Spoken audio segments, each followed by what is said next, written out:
আজকে আমরা সাল্লাল্লাহু আলাইহি ওয়াসাল্লামের শৈশবের খুব সুন্দর একটি ঘটনা বর্ণনা করব। হযরত হালিমা রাদিয়াল্লাহু তাআলা ছিলেন হযরত মুহাম্মদ সাল্লাল্লাহু আলাইহি ওয়াসাল্লামের দুধমা।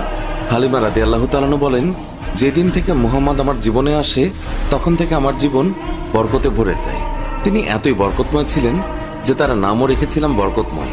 হালিমা রাদিয়াল্লাহু তাআলা বলেন, একবার খরা হয়েছিল, জীবজন্তুরা না খেয়ে মারা যাচ্ছিল, কিন্তু আমার বাচ্চারা যেখানেই ছাগল নিয়ে যেত সেই ছাগলগুলো ভরপেট খেয়ে আসতো। এই অবস্থা দেখে গ্রামের মানুষ তাদের বাচ্চাদের বলতে লাগলো, হালিমার বাচ্চারা যেখানে ছাগল চড়ায় তোমরাও সেখানে যাবে। এরপর থেকে গ্রামের অন্যান্যরাও হালিমার ছাগল যেখানে চড়াতে নিয়ে যেত সেখানে তাদের ছাগল নিয়ে যেত। হালিমার ছাগল এবং গ্রামের অন্যান্য মানুষের ছাগল একসঙ্গে চড়ানো হতো।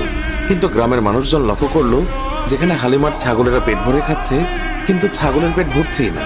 হালিমা তখন বলেছিলেন, এগুলো তো সবই মুহাম্মাদের বরকত। তিনি আরো বলেছেন,